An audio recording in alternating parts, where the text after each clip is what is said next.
اعوذ باللہ من الشیطان الرجیم بسم اللہ الرحمن الرحیم رب اشرح لی صدری ویسر لی امری واحلل عقدۃ من لسانی یفقهوا قولی رب زدنی علما رب زدنی علما رب زدنی علما۔ گزشتہ سبق میں اللہ تعالیٰ کی توفیق سے ہم آیت نمبر 45 تک پڑھ چکے تھے۔ اس کے اندر ہم نے یہ چیز دیکھی کہ اللہ تعالیٰ نے فرمایا کہ کل من علیہا فان، ہر چیز نے فنا ہونا ہے، ہر چیز نے دنیا سے رخصت ہونا ہے، ہر چیز کو موت آنی ہے۔ اینما تکونوا یدرککم الموت ولو کنتم فی بروج مشیدہ۔ انسان یہ سوچتا ہے کہ میں وہاں نہ ہوتا تو مجھے موت نہ آتی، یہاں نہ ہوتا تو مجھے موت نہ آتی، ایسا نہ ہوتا تو مجھے موت نہ آتی، ویسا نہ ہوتا تو موت نہ آتی۔ اللہ تعالیٰ کہتے ہیں تم جہاں کہیں بھی ہو اور جس جگہ پر بھی ہو، جہاں تمہاری موت لکھی ہے، پہلی تو بات ہے وہاں پہ اللہ تعالیٰ نے تمہیں پہنچا دینا ہے، ٹھیک ہے؟ تو وہاں پہنچ کے تمہیں موت آ جانی ہے۔ تم اگرچہ مضبوط قلعوں میں بھی کیوں نہ چھپ جاؤ، پھر بھی تمہیں موت وہاں پہ بھی آن لینی ہے۔ تو وَيَبْقَى وَجْهُ رَبِّكَ ذُو الْجَلَالِ وَالْإِكْرَامِ، مسئلہ یہ ہے کہ صرف بقا اگر کسی کو ہے تو وہ مالک کی ذات کو ہے، خالق کی ذات کو ہے، کریٹر کی ذات کو ہے، اللہ کی ذات کو ہے، جو بڑا بزرگی والا ہے اور بڑا اکرام والا ہے، عزت والا ہے، ٹھیک ہے؟ اور وہ ایسا عزت والا ہے، ایسا اکرام والا ہے کہ ہر چیز، ایسی طاقت ہے، اس کی قوت ہے کہ ہر چیز اسی سے مانگتی ہے۔ من فی السماوات والارض، جو کچھ آسمان و زمین میں ہے۔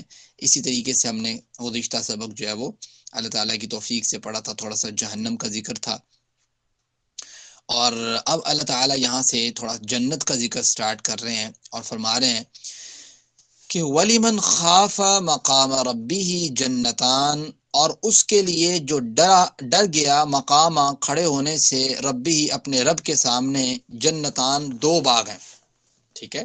جو شخص اپنے رب کے سامنے کھڑے ہونے سے ڈر گیا، اس کے لیے دو اللہ تعالیٰ نے باغ تیار کر رکھے ہیں۔ اب یہاں پہ دو معنی ہو سکتے ہیں۔ ایک معنی یہ ہو سکتا ہے کہ مقام ربی سے مراد یہ ہے کہ ایک وہ شخص جو اپنے رب کے سامنے کھڑے ہونے سے ڈرا، اس کے لیے دو باغ ہیں۔ ایک معنی کیا ہے کہ جو شخص اپنے رب کے سامنے سے کھڑے ہونے سے ڈر گیا، یعنی برائی کرنے سے بچ اس لیے گیا کہ اس کو اللہ کا ڈر تھا، نیکیاں اس لیے کرتا رہا کہ اس کو اللہ کا ڈر تھا، تو اللہ تعالیٰ نے اس شخص کے لیے کہا کہ وَلِمَنْ خَافَ مَقَامَ رَبِّهِ جَنَّتَانِ، جس کے دل میں اللہ کا خوف ہو اور وہ اس خوف کو عملی طور پہ بھی سمجھ آئے کہ واقعی خوف ہے اس کی نیکیاں اور اس کی برائیوں سے، تو یہ چیز اللہ فرماتے ہیں، جیسے قرآن کریم ہے نا، یوم یقوم الناس لرب العالمین، تو یہ خوف جو ہے اللہ تعالیٰ اس خوف کی وجہ سے اسے دو باغ اسپیشلی عطا کریں گے۔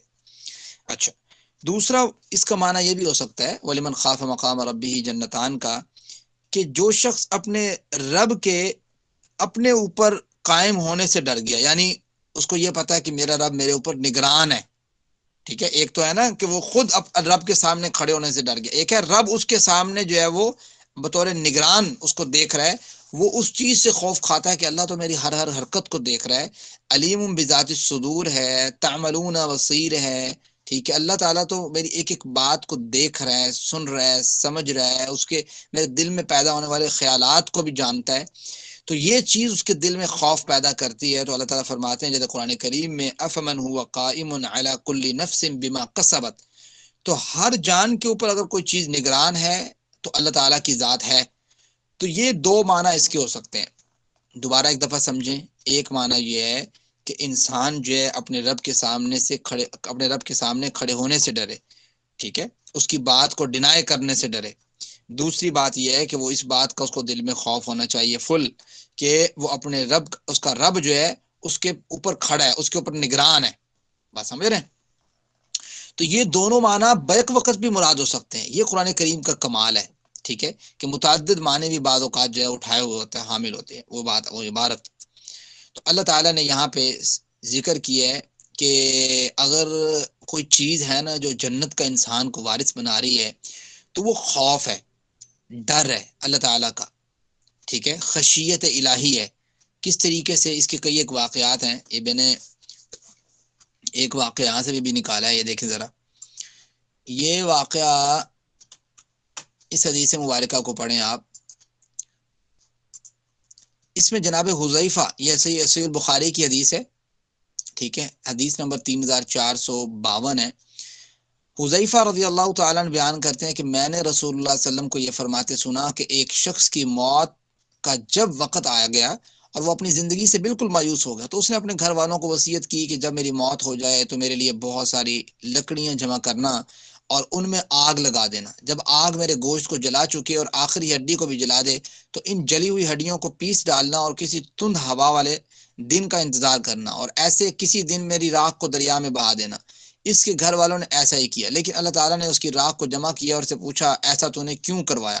تو اس نے جواب دیا کہ تیرے ہی خوف سے اللہ اللہ تعالیٰ نے اس وجہ سے اس کی مغفرت فرما دی۔ عقبہ بن عمر رضی اللہ نے کہا کہ میں نے آپ کو یہ فرماتے سنا کہ یہ شخص کفن چور تھا، ٹھیک ہے، یعنی ایک شخص جو ہے وہ کفن چور تھا اور اس کے دل میں خوف یہ پیدا ہوا لمحات میں، آخری لمحات میں، کہ میرا مالک مجھے کیا کہے گا، اور اس نے جو ہے وہ یہ والا معاملہ کیا۔ حالانکہ یہ معاملہ یہ جائز نہیں ہے، لیکن اللہ تعالیٰ قادر ہے جس کو معاف کر دے۔ مسئلہ یہ ہے، یہ معاملہ جائز نہیں کہ انسان اس طرح کروائے، نہ اس کی جواز کو ہم یہاں سے ثابت کر رہے ہیں۔ ایک چیز جو ہم یہاں سے لینا چاہ رہے ہیں، ایکسٹریکٹ کرنا چاہ رہے ہیں، وہ ہے خوف، اللہ تعالیٰ کا ڈر، ٹھیک ہے، کہ اس نے گناہ اتنے کیا تو اس کا ڈر اس کے دل میں پیدا ہوا۔ تو یہاں پہ یہ بات یہ ہے کہ اصل چیز ہے ڈر۔ آپ کو پتہ ہے کہ حدیث مبارکہ میں سبعۃ یظلھم اللہ فی ظلہ یوم لا ظل الا ظلہ، کہ قیامت کے دن 7 قسم کے لوگ ایسے ہوں گے جن کو اللہ تعالیٰ عرش کا سایہ نصیب کرے گا۔ ان میں سے ایک وہ بھی ہے جو اللہ تعالیٰ سے جس کا اللہ تعالیٰ کا ڈر رکھتا تھا اپنے دل میں بہت زیادہ۔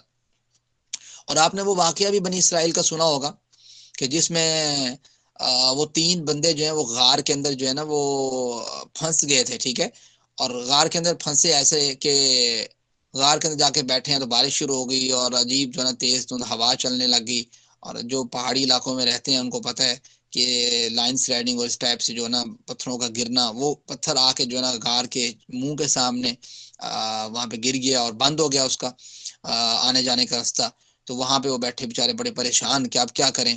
تو ہر ایک نے کہا کہ بھائی دیکھو، اگر آپ اپنے نیک اعمال کا وسیلہ دو نا، تو یہ چونکہ جائز بھی ہے، قرآن کریم میں بھی ڈسکس ہے اس کو حدیث مبارکہ میں، تو نیک اعمال کا آپ اللہ تعالیٰ کو وسیلہ دو کہ اللہ تعالیٰ یہ میرے نیک اعمال ہیں، اگر میں نے تیرے لیے کیے، اگر تجھے قبول ہے تو مجھے اس جو ہے نا وہ تکلیف سے نجات دے دے۔ تو انہوں نے اپنے اپنے نیک اعمال پیش کیے، اپنے اپنے نیک اعمال پیش کیے۔ ایک نے کہا کہ والدہ کا معاملہ پیش کیا کہ میری والدہ جو ہے نا وہ مطلب والدین جو ہے، میں بکریاں چراتا ہوں، میں روزانہ جب دودھ لے کے جاتا ہوں تو اپنے والدین کو سب سے پہلے پیش کرتا ہوں، ان کے سامنے رکھتا ہوں کہ آپ لوگ جو ہیں وہ یہ دودھ جو ہے وہ آپ پئیں۔ لیکن کہتے ایک دن میں دیر ہو گئی مجھے، اور میں دودھ جو ہے نا وہ لے کے پہنچا، میرے بچے بلک رہے تھے، رو رہے تھے کہ ہمیں دیجیے، لیکن میرا ایک سسٹم کہ میں نے یہ بنایا ہوا تھا کہ سب سے پہلے والدین کو دینا ہے۔ والدین سوئے ہوئے تھے، میں ان کے انتظار میں کھڑا رہا، ایون رات پوری میرے بچے مجھ سے مانگتے رہے لیکن میں نہیں دی۔ اللہ، میں والدین کے ساتھ یہ اس نے سلوک صرف تیری رضا کی خاطر کیے، اگر تجھے میرا یہ عمل قبول ہے تو اللہ تعالیٰ ہمیں اس جو ہے نا تکلیف سے، اس آزمائش سے نجات دے دے۔ حدیث میں آتا ہے کہ اللہ تعالیٰ نے پتھر کو تھوڑا سا سائڈ پہ کر دیا، پتھر پورا نہیں ہوا، ٹھیک ہے۔ اسی طریقے سے دوسرے نے اپنی بات بیان کی کہ اللہ تعالیٰ وہ فلاں فلاں اس طرح، وہ لمبا قصہ ہے، میں آپ کو نا حدیث سینڈ کر دوں گا۔ اور دوسرے نے اپنا بیان کیا کہ ایک شخص آیا مزدوری کے لیے اور اس کو میں نے جو ہے نا وہ مزدوری دی، اس نے مزدوری لینے سے انکار کر دیا، پھر اس کے پیسے میں نے سیو کر لیے، پھر میں ایک جگہ پہ انویسٹ کیے، وہاں سے بہت کچھ کما لیا، بہت سی بکریاں اور یہ وہ، ایک دن وہ آیا میں نے سارا کچھ اس کو دے دیا، اللہ یہ تیری رضا کے لیے کیا، اللہ تعالیٰ نے تھوڑا اور پتھر کو جو ہے نا۔ ایک اور شخص تھا، اس نے کہا اللہ تعالیٰ میری فلاں جو ہے نا وہ جو ہے نا وہ کزن تھی یا فلاں تھا، وہ جو ہے نا میں جو ہے نا زنا کے معاملے میں جو ہے نا میں چاہ رہا تھا، اور اس نے کہا کہ تیرے پاس تو مال نہیں ہے، تیرے پاس تو پیسہ نہیں ہے، ٹھیک ہے، تو اس نے جتنے پیسے مانگے میں اتنے پیسے لے کے آیا، ٹھیک ہے، تو لیکن جب میں قریب گیا تو اس نے کہا کہ تجھے اللہ کا خوف نہیں ہے، اس ٹائپ سے کچھ جملے بولے، تو مجھے اس شخص نے کہا مجھے اللہ کا بڑا خوف آ گیا، مطلب اس وقت نا میں اس غلطی سے بچ گیا اور پیسہ شیسہ وہیں چھوڑ کے سب کچھ نکل گیا، تو اللہ یہ تیری رضا کے لیے میں اس غلطی کو چھوڑ دیا، اور اس طرح تو اللہ تعالیٰ نے وہ پتھر کو لڑکھڑا دیا اور وہ پتھر نیچے اتر گیا۔ تو یہاں پہ بھی ایک چیز بیسک ہے کہ وہ اللہ کا خوف، ہر چیز اللہ کے خوف سے چل رہی ہے۔ تو اب یہاں بات یہ ہے، اصل مسئلہ یہ ہے کہ جنت کا معاملہ بھی اسی شخص کے لیے ہے جس کے دل میں اللہ کا خوف ہے۔ وَلِمَنْ خَافَ مَقَامَ رَبِّهِ جنتان، اللہ جنت اس شخص کو دیتا ہے۔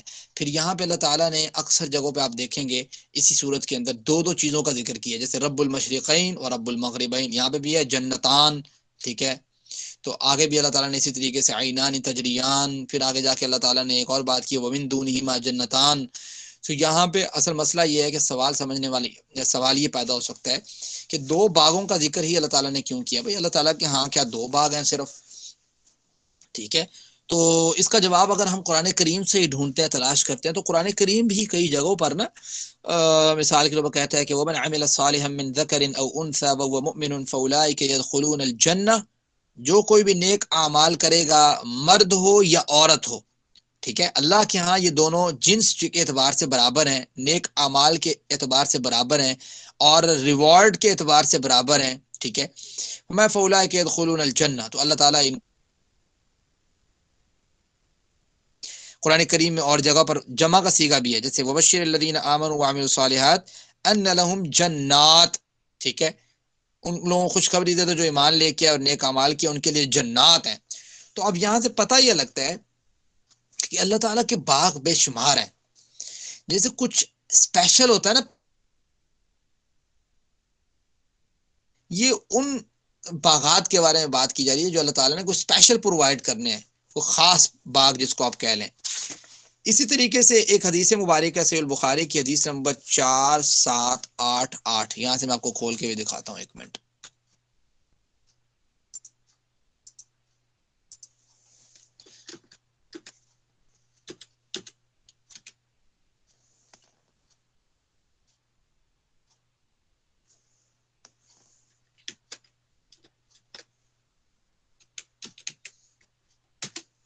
تو اس حدیث مبارکہ میں نا، یہ جو حدیث مبارکہ میں اوپن کرنے لگا ہوں، اس حدیث مبارکہ میں اللہ تعالیٰ نے وہ جو دو باغ ہے نا جو میں نے آپ کو بتایا ہے ابھی، ان باغوں کا ذکر کیا ہے۔ یہ دیکھیں، کہتے ہیں جی عربی میں پڑھ لیں، بے شک آپ اردو میں پڑھ لیں۔ حدثنا عبداللہ بن ابی الاسود حدثنا عبد العزیز، یہ پوری سند ہے۔ اس کے بعد کہتے ہیں کہ رسول اللہ صلی اللہ علیہ وسلم جنتان من فضۃ، کہ دو باغ تو ایسے ہیں کہ جس کے برتن جو ہے نا، جس کے برتن جو ہیں وہ سارے کے سارے جو ہے نا وہ چاندی کے ہیں، فضہ چاندی کو کہتے ہیں۔ وہ جنتان من ذهب، اور دو باغ ایسے ہیں کہ وہ باغ اور اس میں جو کچھ ہے وہ مافیا، وہ تمام کے تمام جو ہیں وہ سونے کے ہیں، ٹھیک ہو گیا۔ اور صاف میں وما بین القومی و بین ان ينظروا الى ربهم الى رداء الكبر على وجهه فی جنت عدن، ٹھیک ہے، اور جنت عدن جو ہے میں جنتیوں کے درمیان اور ان کے اپنے رب کے دیکھنے کے درمیان کبریائی کی چادر کے سوا کوئی رکاوٹ نہیں ہے جو اس کے چہرے پر ہے۔ سمجھ رہے ہیں؟ یعنی اللہ تعالیٰ قیامت کے دن اپنا تو دیدار بھی تو کروانا نا اللہ تعالیٰ نے۔ تو یہ اس لحاظ سے بھی اللہ تعالیٰ بات کر رہے ہیں کہ بھئی یہ جو باغ کی بات ہو رہی ہے نا، یہ والے یہ جنتان دو باغ، یہ جو باغ مراد ہیں، یہ اگر آپ سورہ واقعہ پڑھیں گے نا، اس میں اللہ تعالیٰ نے نا جنتیوں کی کیٹیگری بتائی ہے۔ ایک وہ ہیں جو سابقون الاولون ہے، ٹھیک ہے، جو تھوڑا سپرلیٹو کہہ لیں آپ ان کو، یا ان کو ایسے کہہ لیں کہ جو زیادہ ہیں، زیادہ فیسیلیٹیشن کے اعتبار سے زیادہ ہوں گے، جن کے اعمال نیکیاں زیادہ ہوں گی، یہ سابقون الاولون ہے۔ اور دوسرے ہیں اصحاب الیمین، دائیں ہاتھ والے، جن کا نامہ مال ان کے دائیں ہاتھ میں دیا جائے گا۔ تو یہ جو ابھی ہم یہ پڑھ رہے ہیں، یہ باغ والے، یہ سابقون الاولون سمجھیں ان کو، یہ اسپیشل لوگ ہیں، ٹھیک ہے۔ ان کے باغ جو ہیں یہ سونے کے باغ، اور ہر چیز اس میں سونے کی اور ڈیفرنٹ چیزیں، پھر بہت سی آگے اللہ تعالیٰ نے بتا رہے ہیں، آگے اللہ تعالیٰ فرماتے ہیں فَبِأَيِّ آلَاءِ رَبِّكُمَا تُكَذِّبَانِ، اے جن و انس کی جماعت، تم اپنے رب کی کون کون سی نعمت کو جھٹلاؤ گے۔ ذوات افنان، دونوں بہت گھنی شاخوں والے ہیں، بات سمجھتے ہیں، یہ دونوں جو باغ ہیں زبردست شاخوں والے باغ ہیں بہت۔ فَبِأَيِّ آلَاءِ رَبِّكُمَا تُكَذِّبَانِ، پس تم اپنے رب کی کون کون سی نعمت کو جھٹلاؤ گے، اے جن و انس کی جماعت۔ فِيهِمَا عَيْنَانِ تَجْرِيَانِ، یہ جو دونوں باغ ہیں ان میں دو چشمے ہیں، دونوں بہتے ہیں زبردست قسم طریقے سے، ٹھیک ہے۔ فبأي آلاء ربكما تكذبان، پس تم اپنے رب کی کون کون سی نعمت کو جھٹلاؤ گے، جن و انس کی جماعت۔ فیہما من کل فاکہۃ زوجان، ان دونوں میں پھل ہیں دو قسموں کے۔ اب یہ آیت سمجھنے والی ہے کہ ان دونوں میں پھل ہیں دو قسم کے۔ اچھا، اب اس میں کئی ایک معنی ہو سکتے ہیں۔ دو قسم سے یہ بھی ہو سکتا ہے کہ ایک وہ قسم ہے جس کو ہم جانتے پہچانتے ہیں، ٹھیک ہے، ایک وہ ہے جس کو کبھی ہم نے سوچا سمجھا ہی نہیں ہوگا، یا جس کو ہم نے کبھی جانا پہچانا نہیں ہوگا۔ قرآن کریم میں ہے نا کہ یہ شکل و صورت کے اعتبار سے آپ کو ایسا لگے گا کہ جنت کے کچھ پھل کہ یہ تو ہم دنیا میں کھا کے ہیں، لیکن ذائقہ ڈیفرنٹ ہوگا۔ یعنی کچھ ایسے پھل ہوں گے جن کو آپ جانتے پہچان رہے ہوں، کچھ ایسے ہوں گے جن کو آپ کو جانتے نہیں ہوں گے۔ ایک یہ طریقہ ہوگا، ایک یہ اس کی جو ہے نا تشریح ہو سکتی ہے۔ دوسرا یہ ہو سکتا ہے کہ اگرچہ دو پھل ہیں، ایک ہی ٹائپ کے لگ رہے ہیں دیکھنے میں، لیکن ذائقے کے اعتبار سے دونوں الگ الگ ہیں۔ بات سمجھتے ہیں؟ ذائقے کے اعتبار سے دونوں الگ الگ ہیں، رنگ و بو کے اعتبار سے دونوں الگ الگ ہیں، ٹھیک ہے۔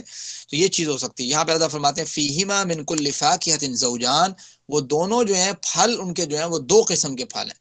فبأي آلاء ربكما تكذبان، پس تم اپنے رب کی کون کون سی نعمت کو جھٹلاؤ گے۔ متکئین، جنتی جو ہیں وہ تکیہ لگائے بیٹھے ہوں گے، علی فرشن، اپنے بستروں پر، ٹھیک ہے، اپنے بستروں پر تکیہ لگائے بیٹھے ہوں گے۔ فراش کہتے ہیں نا، فراش بچھونے کو کہتے ہیں۔ اللہ تعالیٰ فرماتے ہیں بطائنہا، بطائن جو ہے نا یہ استر کو کہتے ہیں، ٹھیک ہے۔ استر کا پتہ کسی کو؟ جس کے اوپر بیٹھتے ہیں نا، لیٹتے ہیں بیٹھتے ہیں، تو اس نیچے والے بستر کو نا اوپر اردو میں استر بولتے ہیں۔ تو کہا کہ اللہ فرماتے ہیں کہ ان کا استر جو ہوگا من استبرق، موٹے ریشم کے ہوں گے۔ وجن الجنتین دان، اور پھل جو ہیں دونوں باغوں کے دان جھکے ہوئے ہوں گے، ٹھیک ہے۔ دنا یدنو سے ہے، جس کا معنی ہوتا ہے جھکے ہوا نا، یعنی جیسے حدیث مبارکہ میں آتا ہے نا کہ انہوں نے ان کو پھل کھاتے کوئی مسئلہ نہیں ہوگا، بیٹھے ہوئے لیٹے ہوئے کھڑے ہوئے آرام سے پھل ہاتھ اوپر کریں گے، پھل توڑ لیں گے۔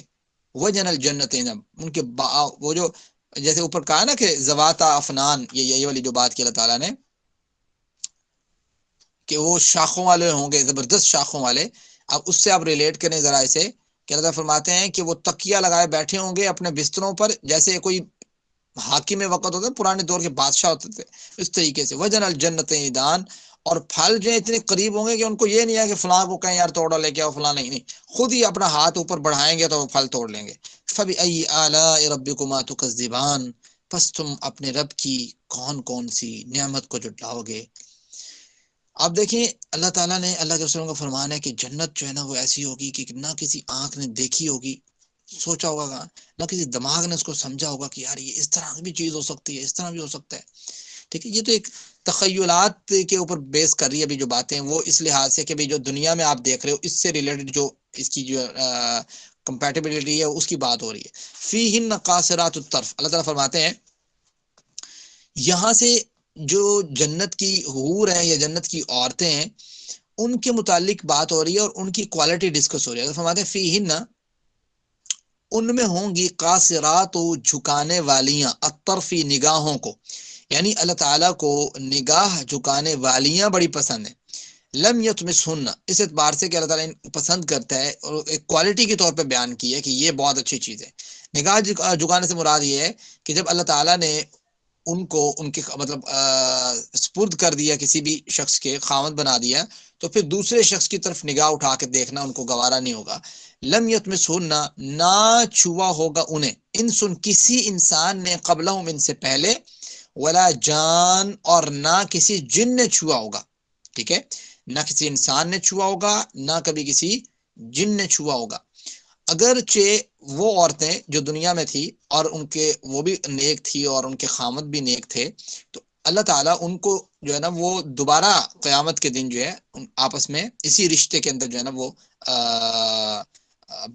استوار کر دیں گے، اسی رشتے کو اللہ تعالیٰ بنا دیں گے دوبارہ، یعنی خامد اور بیوی کا رشتہ اگر دونوں نیک ہیں۔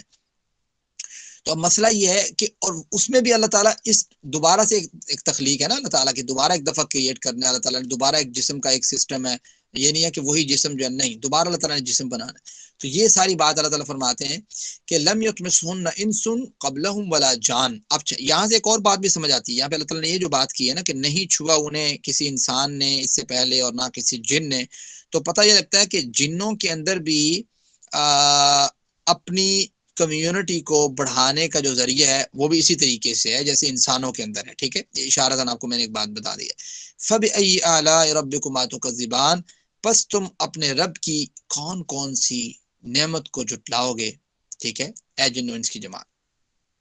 کأنہن الیاقوت، یہ جو عورتیں ہوں گی، یعنی جو اللہ تعالیٰ نے قیامت کے دن حور کی صورت میں کہہ لیں، یا ان کی اپنی ہی بیویاں جو دنیا میں تھی، کأنہن الیاقوت، یہ تو ان کی مانند بن جائیں گی، یاقوت کی مانند۔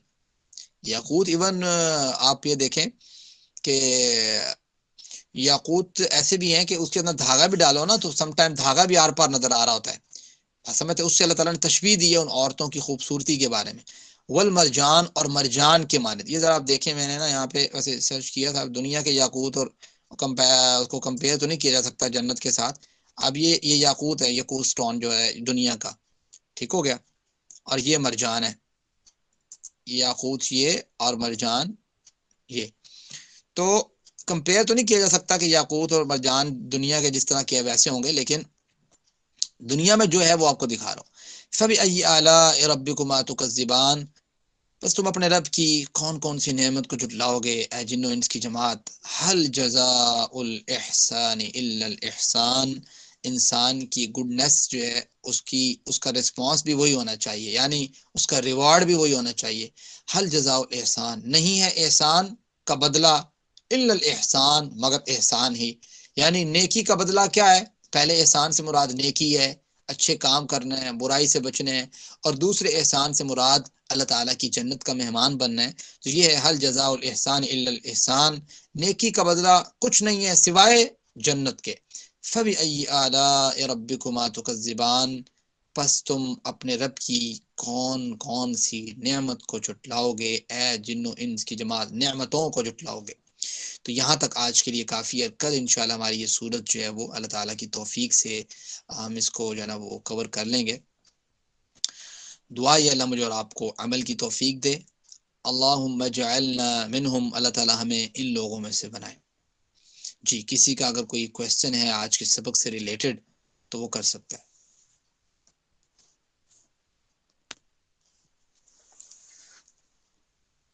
السلام علیکم سر۔ وعلیکم السلام ورحمۃ اللہ۔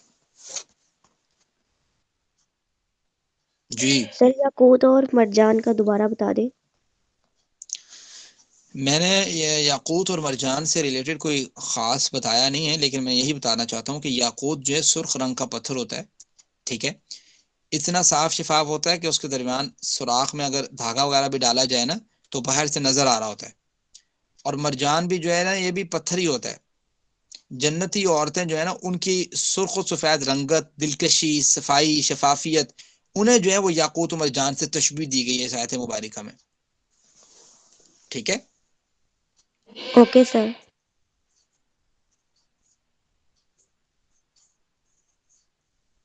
آپ کو میں ایک حدیث دکھاتا ہوں، حدیث نکالتے ہیں یہاں سے۔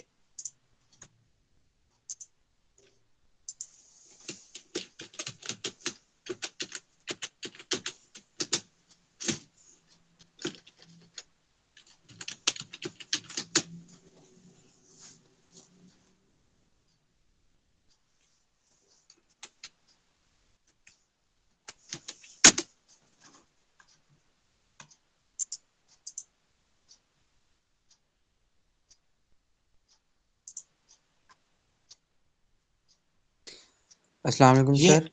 وعلیکم السلام ورحمۃ اللہ۔ اس حدیث مبارک، ایک میں آپ کو کوشچن لیتا ہوں، یہ حدیث مبارکہ ہے نا، اس حدیث مبارکہ میں اللہ تعالیٰ نے باقاعدہ صرف بھی بیان کی ہے کہ جنتی جو عورتیں ہوں گی، یورا مخن، فرمایا کہ جو ان کی پنڈلیوں کا مغز گوشت کے پار سے نظر آ رہا ہوگا، یعنی وہ جو تشبیہ اللہ تعالیٰ نے دی ہے نا یاقوت اور مرجان سے جنتی عورتوں کو، تو وہ تشبیہ اس حدیث مبارکہ میں بھی اس کی جو ہے نا تھوڑی وضاحت موجود ہے کہ اس کا ترجمہ کچھ یوں بنتا ہے۔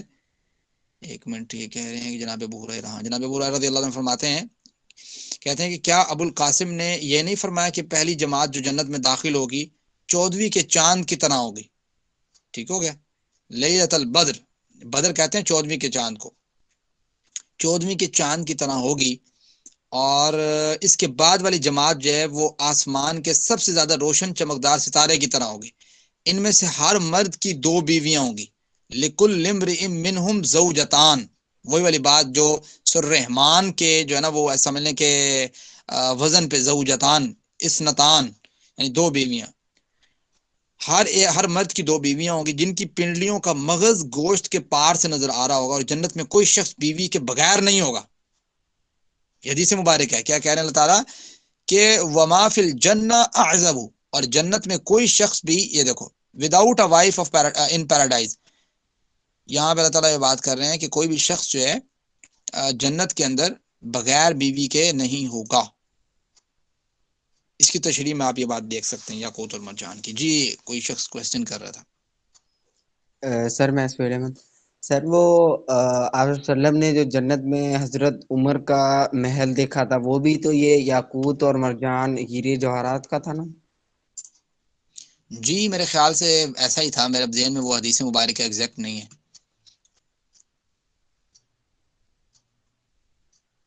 ٹھیک سر۔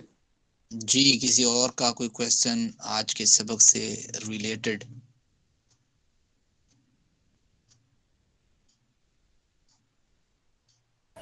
ساتھ میں چیٹ باکس میں چیک کریں۔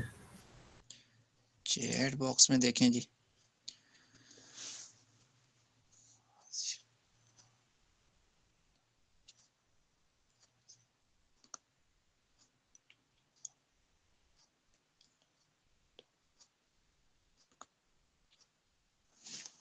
جی سوال یہ ہے کہ اللہ تعالیٰ سے محبت کرنے کا زیادہ اجر ہے یا اللہ تعالیٰ کی خشیت کا زیادہ اجر ہے؟ ٹھیک ہے، دونوں اصل میں ایک ہی چیزیں ہیں، ٹھیک ہے، ایک ہی چیزیں۔ آپ کو میں بات بتاتا ہوں۔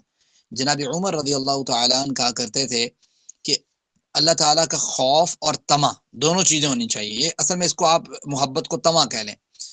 خوف کیا چیز ہے اور طمع کیا چیز ہے؟ طمع کہتے ہیں لالچ کو، کہ میں نے جو ہے نا وہ مطلب طمع کہتے ہیں اچھی چیز کو کہ مجھے یہ چیز مل جائے گی انشاءاللہ، اور خوف کہتے ہیں کہ یار ڈرنا بھی کہ مجھے عذاب نہ مل جائے کہیں۔ تو جناب عمر رضی اللہ تعالیٰ عنہ کہا کرتے تھے کہ اگر کوئی شخص، اگر ساری دنیا جو ہے وہ جہنم میں جائے تو مجھے اللہ تعالیٰ سے یہ امید ہے کہ میں جنت میں جاؤں گا، اور ساتھ ہی کہتے تھے کہ اگر ساری دنیا جو ہے وہ جنت میں جائے تو مجھے خوف ہے اللہ تعالیٰ سے کہ کہیں میں جہنم میں نہ چلے جاؤں۔ اچھا، ایمان جو ہے نا، ایمان وہ نام ہے خوف اور طمع کے درمیان کا۔ اگر آپ صرف طمع ہی دلوائیں گے نا، طمع ہی دلوائیں گے کہ لو بھائی اللہ تعالیٰ نے تو معافی کرنا ہے، ٹھیک ہے، اس کا نقصان کیا ہوگا؟ اس کا نقصان یہ ہوگا کہ جب ہم لوگوں کو ابھی کہتے ہیں، آپ لوگ بھی کہتے ہوں گے، ہم لوگوں کو کہتے ہیں کہ سر نماز پڑھیں، تو وہ کہتے ہیں وہ کوئی نہیں، اللہ تعالیٰ نے فلاں کو معاف کر دیا تھا، وہ اس کی کہانی لے کے سنائیں گے، اس کی کہانی سنائیں گے، اس کی کہانی سنائیں گے، یعنی عملی زندگی تباہ کر دیتی ہے صرف طمع۔ اور اسی طریقے سے صرف خوف بھی نہیں ہونا چاہیے کہ بندہ کہے کہ مجھے جنت چاہیے نہیں، اور کہے کہ جنت تو جو ہے نا وہ فلاں لوگ جا کے لیں، نمازی جا کے لیں، فلاں لوگ، اس طرح کچھ اشعار بھی ہیں، ابھی میرے ایگزیکٹ ذہن میں نہیں آ رہے، کہ وہ جنت کو کوئی معنوں میں نہ لیں۔ ایسا نہیں ہے، خوف میں آ کے کہیں کہ ہم نے کوئی جنت میں جانا ہی نہیں، چھوڑو جنت کو، بس ہم نے جہنم میں جانا، تو یہ نہیں۔ ایمان نام ہے خوف اور طمع کے درمیان کا، ٹھیک ہو گیا؟ تو کوئی بھی شخص میرے خیال سے اس طرح بات نہیں کرتا، بہرحال وہ یہی چیز سمجھنے والی ہے کہ ایمان اسی چیز کا نام ہے کہ انسان کے دل میں طمع بھی ہو کہ انشاءاللہ میں نے جنت کے حصول کے لیے کوشش کرنی ہے، اور انسان کے دل میں خوف بھی ہو کہ میں نے جہنم والے نہ اعمال بجا لے کے آنے ہیں، اور نہ ہی میں نے جو ہے وہ جہنم میں جانا ہے انشاءاللہ اس طرح کے کام میں کر کے۔ تو مجھے امید ہے کہ آپ کا کویسچن جو ہے وہ عظما چغتائی کا کویسچن جو ہے کمپلیٹ ہو گیا ہوگا۔ کسی اور کا کوئی کویسچن ہے اس سے ریلیٹڈ؟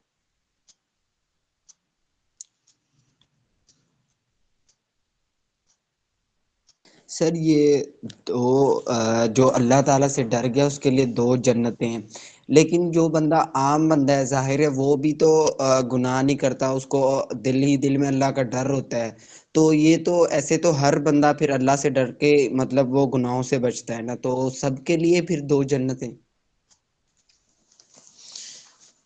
ولیمن خاف مقام ربی جنتان جنرل ہے، جنرل کا مطلب یہ ہوتا ہے کہ جو شخص بھی اللہ تعالیٰ کے خوف کو اپنے دل میں رکھا اور اچھائیاں بجا لایا، برائیوں سے بچتا رہا، تو سب کے لیے جنت ہے، بے شک وہ کروڑوں کیوں نہ ہو، اللہ تعالیٰ کے لیے جگہ کی کمی تھوڑا ہے۔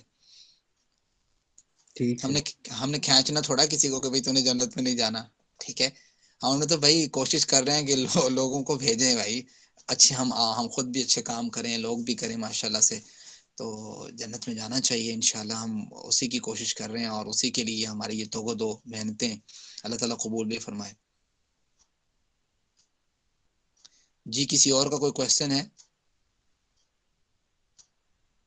یہ اسلام کا بڑا بیسک کانسیپٹ ہے کہ اللہ تعالیٰ کا خوف انسان کے دل میں ہو، بات سمجھتے ہیں، اس کو ڈینائی نہیں کیا جا سکتا۔ ٹھیک ہے جی علی، آپ اس کو آف کریں، ہم جو ہے وہ دعا پڑھتے ہیں۔ سبحانک اللہم و بحمدک اشہد ان لا الہ الا انت استغفرک و اتوب الیک۔ علی